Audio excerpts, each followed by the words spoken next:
What's up, football fans? Since the NFL's best plays and top 15 plays vids blatantly left out important plays, this vid is an answer to your call for recognition. Enjoy. Trying to complete the route.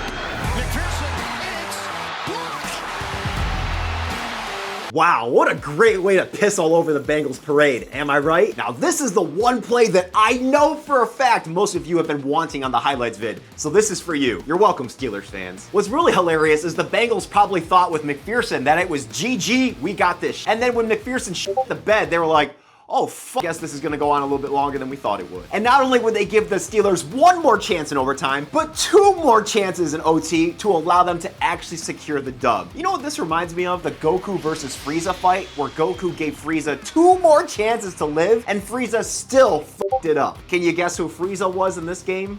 Fitzpatrick traumatized McPherson so much that the aftershock carried into a failed field goal attempt on 3rd and 8. Now let's pause for a second. What in God's name made the Bengals go for a field goal on 3rd and 8 when they had their franchise quarterback Joey Burr still healthy? See, that would go into a video that I would like to call dumbest plays of week 1, because what the fuck were they thinking? If your kicker is already traumatized, why put them back out there to get even more traumatized by fucking up again? Just put out your quarterback out there and trust that they can actually make a play. Just like with the Broncos Seahawks game. You would think that they would have enough trust in their $242 million quarterback in Wilson, but nah, I guess they wanted to kick a field goal instead that went absolutely nowhere. Dumb decisions were made for many teams this week. Before I got sidetracked, let's talk about this O-lineman who, let's just say, chose very poorly. So instead of blocking Fitzpatrick, who was much closer to the kicker, the O-lineman instead opted to block somebody who had no purpose other than serving as a beautifully decorated red herring. See, it's all about priorities, guys, and I feel like the Bengals just did not prioritize like they should have. Good for the Steelers for actually prioritizing properly. I can only imagine the roller coaster of emotions that somebody would feel after this game and finally getting the chance that they deserve to win. I mean, seriously, Fitzpatrick gave the Steelers not just one, but two chances to actually win the game. Without him, they wouldn't have even had that opportunity. So Fitzpatrick was definitely the MVP of that game, and this play definitely deserved to be on the highlight reel. Apparently it wasn't important enough to be included, so whatever. Browns game, nobody gives a shit. Ooh, you may not like him, Burrow, but you can't deny Fitzpatrick's got style. Dumbledore's got style. Steelers fans, if you want to show me some love, be sure to like this video and subscribe, because I did this for you. And all the other people that said why the f wasn't this play included in the NFL's best plays highlights. Let's talk about that Giants 2-point conversion. Shovel. Barkley breaks the tackle.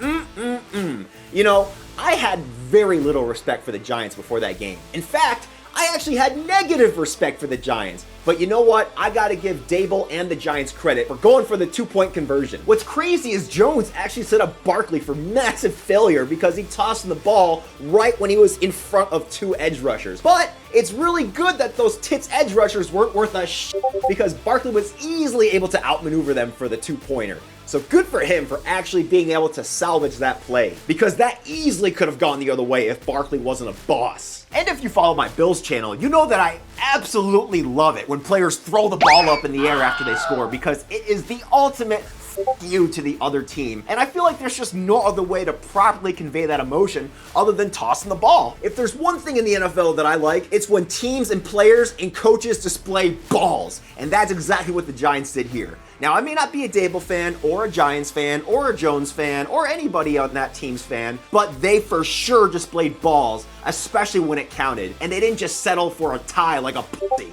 Colts and Texans. You know why no one talks about the Colts-Texans game this week? It's because nobody gives a shit. Kudos to the Giants for their first 1-0 start in over 6 years. Nice. Gordon. The ball is out.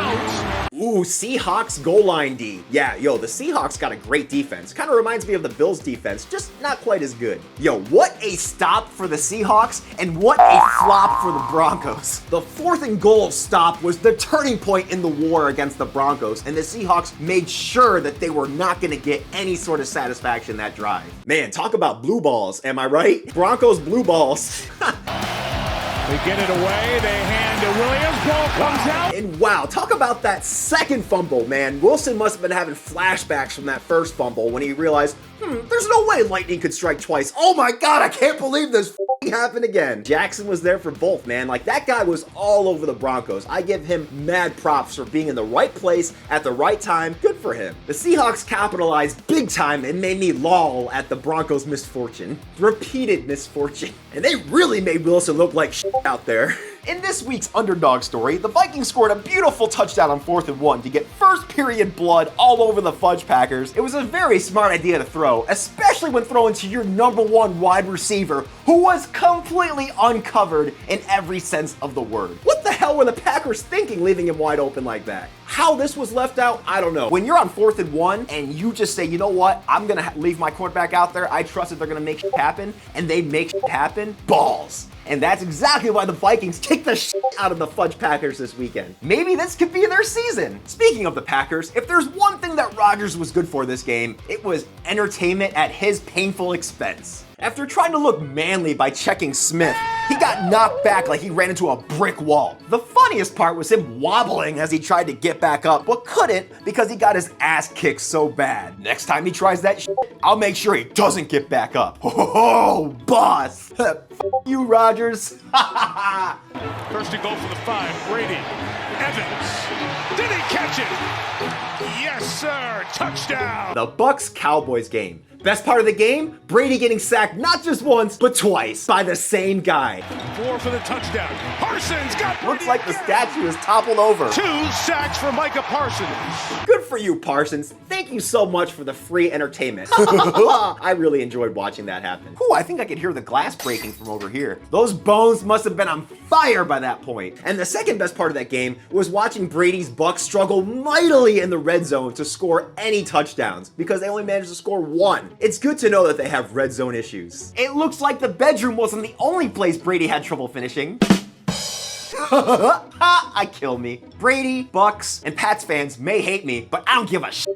Everybody else is laughing with me right now, and that's all that matters. And what's really crazy is the Bucs got in their own way even more than the Bills did in the first half. I mean, the Bucs could have been up 21-3 halfway through the second quarter if Brady could actually finish the job. But because they had to keep settling for field goals, they kept the Cowboys in the game through like the first 3 quarters. And I give the Cowboys D huge props because they were able to get some good stops and actually give Dak chance after chance after chance to score. It's just a shame that their offense sucked big, hairy balls. The Bucs should have finished way higher than 19-3, so it was extremely satisfying to see that they still have a lot of red zone issues to clean up. Man, if I could actually speak English today, fuck me, my commentary was all over the place. So you got to see my reaction in my Bills reaction vid, but you didn't get to hear my commentary yet. So now let's talk some commentary. Allen keeps it, pumps, runs, breaks the play. First up, Josh Allen leaping touchdown. Now at this point, we all know that Josh Allen is Superman without the cape, but I haven't seen this version of Air Allen since like 2020 because like he very rarely was able to put his arm over the goal line in a lot of last year's game. But this game, he's like, you know what? I'm close enough. Might as well. And boom, got the touchdown, which is so badass. See, the reason why Allen is such a boss is when he sees an opportunity, he doesn't hesitate. He doesn't second guess himself. He takes the opportunity and runs with it. He seizes the moment, and that's exactly what he did in this play. And that's exactly why we all love him so fucking much. Could you imagine Dan Jones trying to do something like that? Could you imagine Russell Wilson trying to do something like that? Stepping up, and now floating it downfield, and Diggs is behind the secondary, stumbles, but brings it up. And then, of course, the Allen bomb to Diggs was like probably one of the highlights of the night because seriously, I did not expect that at all. And honestly, I thought Diggs got tagged by Ramsey at the 1-yard line, and so I didn't even know it was a touchdown until everyone started raising their hands up in the air. By the way, if you haven't seen my Bills-Rams reaction vid and you want to see an animation of Jalen Ramsey toast, be sure to click on that link in the top right corner. You'll laugh your ass off. And of course, the best play of the game, and arguably of the week, was the Josh Allen stiff arm. Oh, can he get there? Stiff arm to get there. First down. He took Nick Scott. Oh my gosh. I feel like a Bills game is not complete unless you see Josh Allen stiff-arming a motherfucker and knocking the daylights or the nightlights out of him. What's really funny is Allen was praying that somebody would get in front of him and the first down, and his faith was rewarded when some young guy named Smith just came out of nowhere and thought, oh, I'll save the day, and then Allen just said, get the fuck out of the way. I wonder how many more defenders are going to try to stop Allen so that they can get into his highlight reel. If you like this format, be sure to comment what you liked and what type of video I should do next week for week 2. Thank you guys so much for your time and support, especially on this second channel. I really, really appreciate it. Deuces.